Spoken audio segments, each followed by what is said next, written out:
What's up, fam? How y'all doing today? Welcome to another installment of TSC Unleashed. We in the building, man. What's going on, fam? Good to see the family members chiming in this edition. TSC on a Wednesday coming at you. Good afternoon, family. We in the building.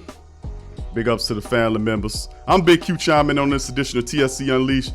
And of course, the Nuggets knock off the Clippers in Game 7. I'm gonna love to hear, because this guy he sent me messages. He called me late last night. He's been smiling all day long and patiently waiting to get on here with you. So in just a moment, we'll open it up for Uncle Mozzie to chime in, man. And we'll get him in the building on this edition of TSC Unleashed. We'll also talk about the Big Ten. That's right, the Big Ten is back. They decided, we recovered this story yesterday. They thought it was rumors, but I guess it wasn't so much rumors as it was anything, right, family? Anyway, Big Ten is back. Ohio State was a major reason for it. We'll cover that story as well today, and we'll talk a lot of NFL stuff as well. A lot of injuries are going on. A lot of people are dealing with injuries in the NFL. We'll cover that as well in this installment of TSC Unleashed. So without further ado, we'll bring in my co-host to TSC. Let's get him in the building here. Uncle Mozzie, are you in the building, sir? I'm here, brother. Whenever you ready, let me know. All right, we going. We are live, and giving a shout out to all the family members. You are live. Nola Nerd in the building. Brother Jerry's in the building. GM Kev is in the building. Jeremiah Smith and all the family members. Thank y'all for joining us and supporting TSC Unleashed. Thank you very much. Please hit the like button. All right, Uncle Mozzie, we'll start it off, man. We'll get into the communications. We'll break down the NBA scoreboard in this one. We'll start with the favorite matchup right here, which was the Nuggets. The Nuggets, 104-89.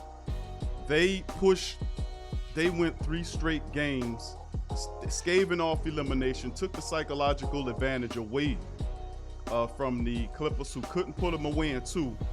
We should have recognized that they couldn't do it in 3. Jokic was the top. Well, Murray exploded in this with 40 points in 45 minutes, 15 of 26 from the field, 6 of 13 from downtown. He was fantastic in this. Murray, 40 points. Jokic, he kind of did what he did in the matchup, and still in all, man, Jokic is a beast, man. We got to give Jokic some credit. He finished with 16 points in the matchup, and what was it, 13 assists I think Jokic had, man. I mean, the dude is just phenomenal, man. He had 13 assists and 22 rebounds in the game, Jokic, man. 14 from Gary Harris, 14 from Grant. Bench wasn't much to it, but man, you got to give Denver and their defense credit. Leonard fell down to earth like a meteorite, crashed into the ground, exploded. 14 points, man. 44 minutes, 6 of 22 in this game. 6 of 22 from the field, 2 of 7 from downtown. He was absolutely terrible in this game. And listen, sometimes if you're a great player like that, you're going to struggle. But Paul George, my goodness, Paul George, man, where was your scoring? He's been all hot and cold running water this entire series for them. Shame on Paul George. He was a complete joke. And in this game, 10 points, 4 of 16, 2 of 11 from the field, 11 from Pat Beverly, 20 off the bench from Montrezl Harrell, the reigning 6th man of the year. Jeff Green threw in 11, but shame on Paul George, man, and the rest of the staff that couldn't help the Clippers carry the day. In the Game 7 situation, they just utterly collapsed. I know, Uncle Mozzie, you ready? You've been really, want to stretch your wings like a proud You were like a proud peacock. Here's your opportunity. Well, let me just say this, man. The search efforts for you and the rest of the family last night didn't really go well. Believe me, I got in my car last night, 11 o'clock. I was all up and down I-10 trying to find anybody, because y'all all looked at me like I was a Martian last Thursday or Friday. Oh, man, it's over with. Oh, man, Uncle Mozzie. But see, I told y'all, we spot people 2 and 3 games, come back and get it. That's what we do over here in Denver. Shouts out to the Nuggets, the whole organization from top to bottom. It was remarkable. Y'all faced adversity so many times through this run, and y'all came back and pulled it out in Game 7 dub. Now y'all facing y'all headed out to face LA starting Friday. Don't know who's gonna win that series. Gotta see, because it's a different cast of characters. Obviously, they've got several big men that they can throw at the Joker. But I mean, he is the Joker. But I mean, you got several skilled big men, with JaVale McGee probably being the worst of the three. So it's gonna be a battle. I'd love to see it. The Joker. See, one dynamic we all got to keep in perspective between Murray and the Joker is Murray is not asked to do as much as the Joker. So although Murray had the big 40-point explosion last night, when you have a player like Jokic, right? Jokic plays exceptionally well defense. He can handle the ball from a perspective of big. He's a great passer. As you saw, he had a couple of good passes last night, finished with 13, 14 assists. When you have a guy that can do everything really well and he's big, that leaves everything else wide open, because Jamal Murray does not have to worry about rebounding. Jamal Murray doesn't have to worry about assisting. Jamal Murray doesn't have to worry about defending, because Jokic had all of that covered on every single floor. So he basically told him, listen, I want you to pin your ears back, get to the cup, and every time you got an open shot, take it, shoot it. Either I'm gonna get the rebound or I'm gonna get the putback. And when you have that kind of comfort, see, this is the comfort Houston Rockets they don't have, because there's nobody there that can put back. There's nobody there that can get the rebound. This is something that the Clippers don't have. Why? Because they don't have everything that they have is perimeter based, the wing based.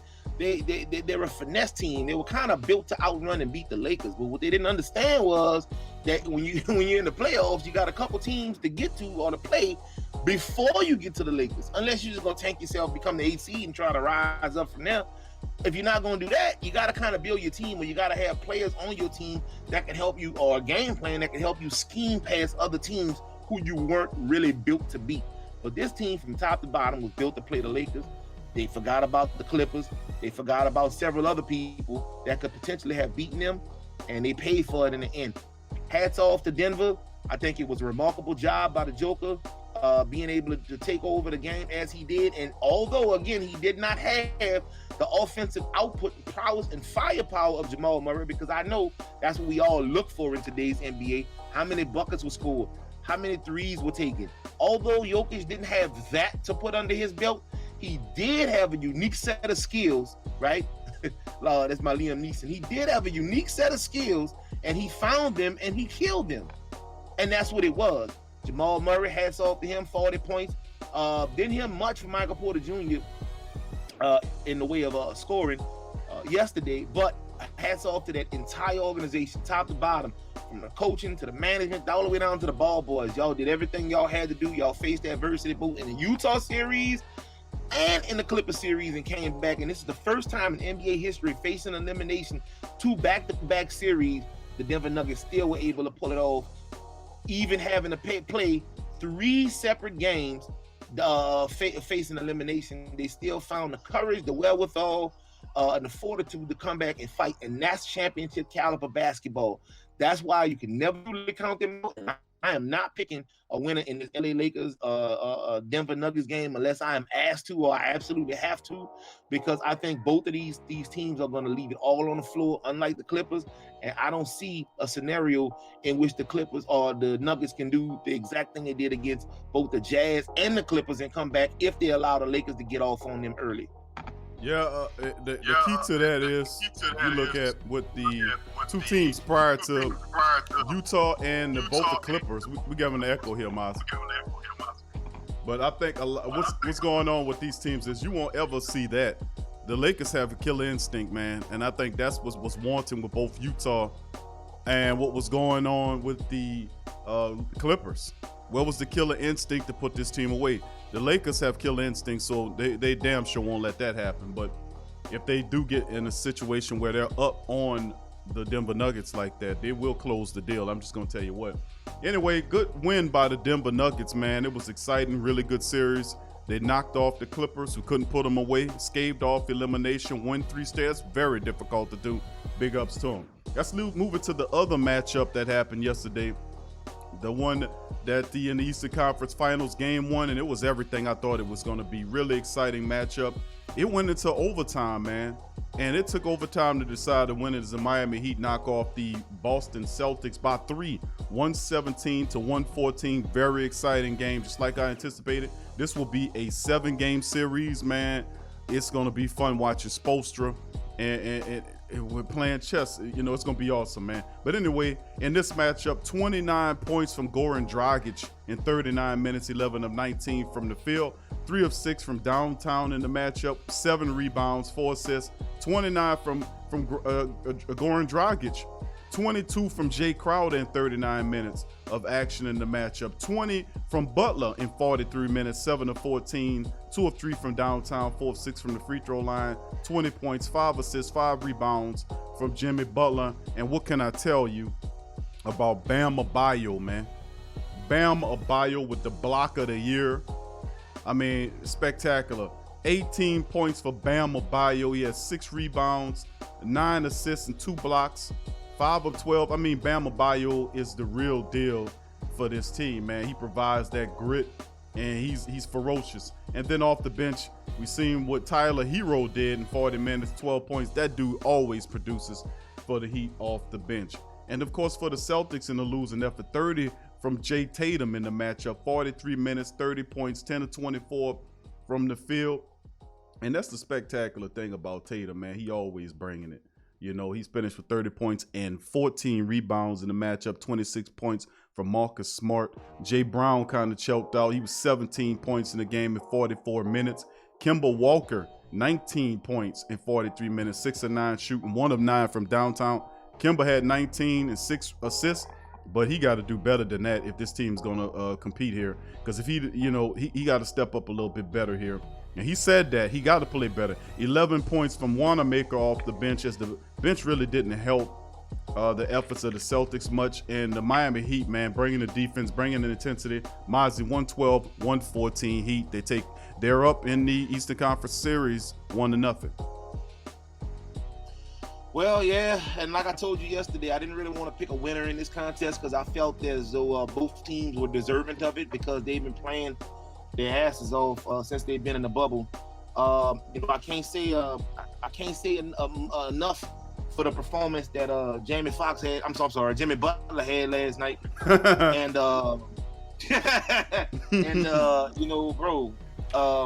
Boston just was outplayed last night.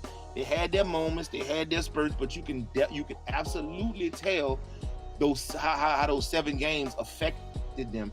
Hopefully, that's the only reason, and that's what it was. It remains to be seen. But I mean, when you play these grueling 7-game series, and you're playing against the levels of competition like Toronto, and I mean, bro, it just becomes something totally different. Miami's been there; they're well rested. Obviously, they got a gang of confidence after knocking off Milwaukee, and I mean, it's just. Boston this is not anybody they've faced so far. This is not Toronto for sure. And they're going to have to recognize that these people come to play. These people they smell blood in the water. They thinking championship or bust. And that's just the mentality they have. This team was strong together. They've been the underdog all season long. Everybody wrote them off. Not one person, with the exception of Uncle Swami, of course, not one person selected Miami to do anything. I'm sure there was several commentators, several dozen people at the beginning of the season thought Miami might not even have a shot to make the playoffs. And now here they are sitting high and dry in the Eastern Conference, up 1 game against my Boston Celtics, who better wake up soon or they'll be at home watching it be 1-2-3 Cancun with Kawhi and Dame Dollar. Yeah, and you're right. This is the best of the best, man. This is the top 4 best teams in the NBA battling for an opportunity to face off for the crown this year. And LeBron, man, a lot of people saying LeBron could sneak another title in here in this C19 year and look like him and Anthony Davis. They have to go through a tough Denver Nugget club to get there. And the Celtics could be an old school. Wouldn't it be cool to have an old school matchup of LA versus Boston, or perhaps LA versus LeBron's old team, Miami? Either way, it seems to be an all-Bron affair. Not no disrespect to Denver, because Denver they could raise some hell. But at the end of the day, I think the way Frankie V's coaching and the way the Celtics are made the Lakers are made with several big men that are all 7-footers that can move pretty well, that you can throw at the Joker to frustrate him, and then you can throw Anthony Davis at. Listen, they have the weapons and the tools to be able to make it very difficult for the Nuggets. So we'll see how it shapes. It'll be an excellent series. And remember, that series gets started on September the 18th. That's when that series gets started. That's Friday.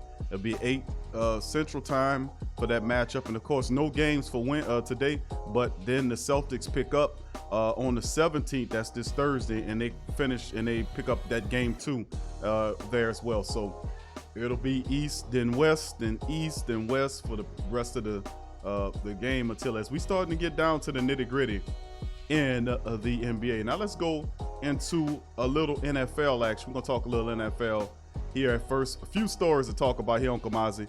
Those Buccaneers, the same Buccaneers everybody making excuses for, placed Goodwin in a concussion protocol. Goodwin took a bit of a shot in the helmet in week 1. It might affect the status for week 2. Buccaneers coach Bruce Arians said Wednesday as a Pro Bowl wide receiver is in concussion protocol. Goodwin led the Buccaneers with 6 catches and 79 yards as the Saints knocked off the witless Buccaneers, the clueless Buccaneers. That the national media is kissing their ass, but that's all right because they stink. They're garbage. But the bottom line is the young man is in concussion protocol, Goodwin, and it could affect his status for week 2. Moving on. Also, 49ers placed cornerback Richard Sherman on injury reserve with a leg injury. So there you go. Richard Sherman is placed on IR. Could mean the end of his season. And at least 3 weeks under the league's adjusted rules. The networks reported the move, and Sherman dealing with a calf strain. But the earliest Sherman could return is week 5 against the Miami Dolphins, and is expected to address the media today. So his injury comes as a surprise after he played 78 of 82 snaps during the team's loss to Arizona on Sunday. 4 snaps Sherman missed were at the end of the game when Arizona was kneeling to run out the clock. Monday, Sherman did not mention any injury concerns about Shanahan didn't mention any concerns about him as he is on IR, and Deebo Samuel is on IR as well. Now, also, the team did sign yesterday Mohamed Sanu, which I think is a pretty damn good move by San Francisco to sign Mohamed Sanu to that team. Listen, he's a very good wide receiver. Tough wide receiver. He fits there. He can block really well. He makes the difficult catches inside and out. I think that was a damn good move by the 49ers, getting a guy like Sanu.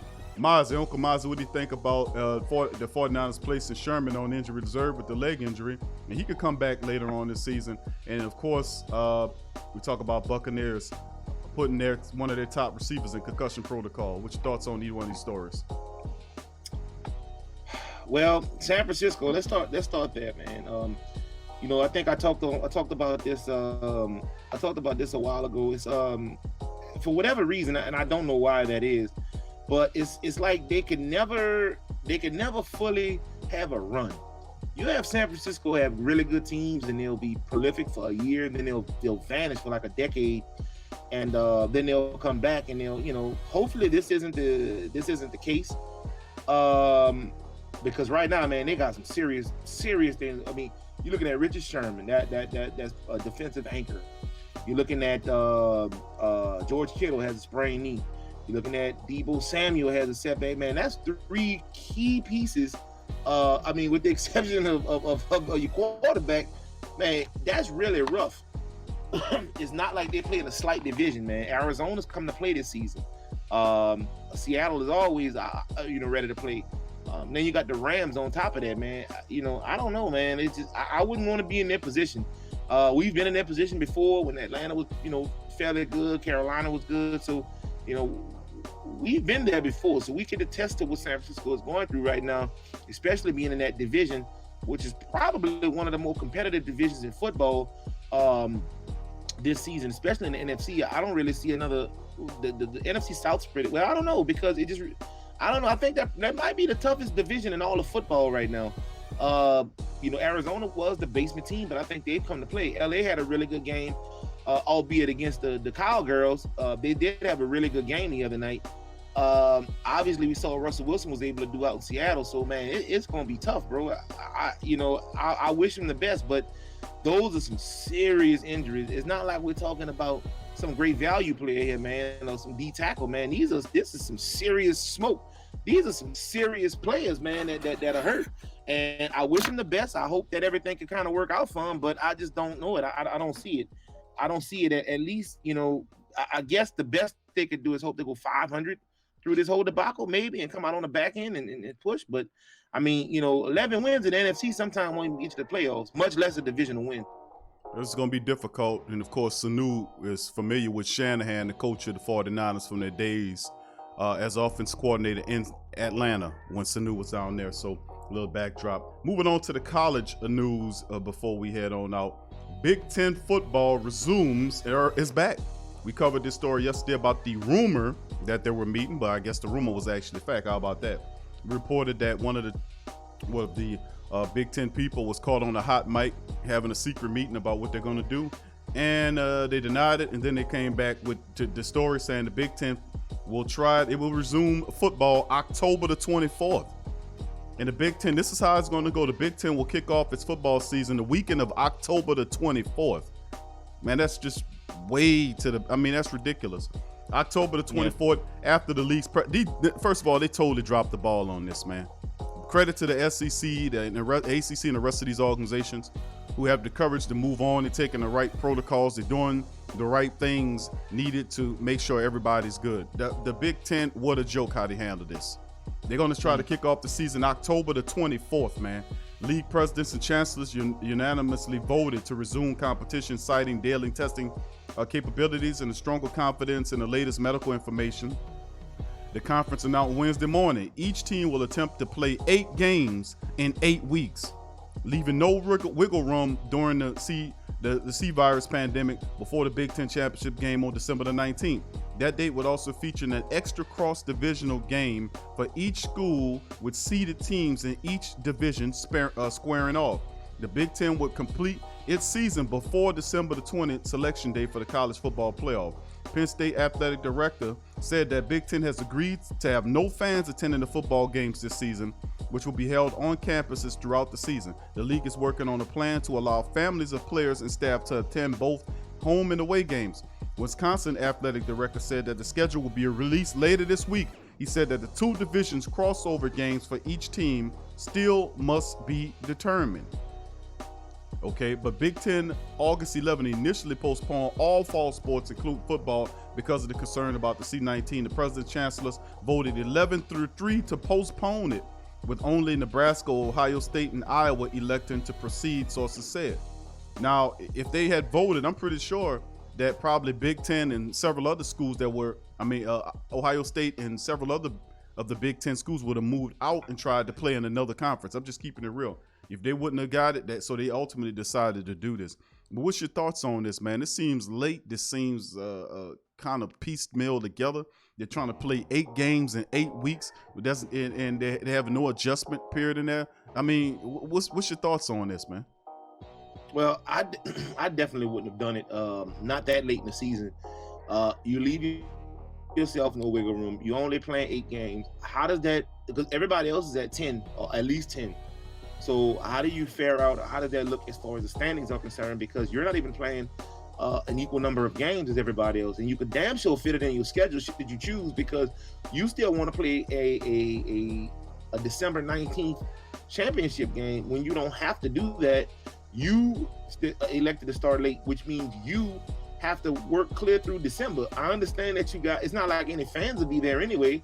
So I have a issue with them not extending it for an additional 2 weeks to squeeze those extra 2 games in, and then possibly, you forego the Big Ten championship. And I mean, whoever has the overall best schedule, I mean, you kind of see that a different way, or you start a week earlier and you have it, because if anything goes wrong, you're going to start chipping games off that 8-game schedule.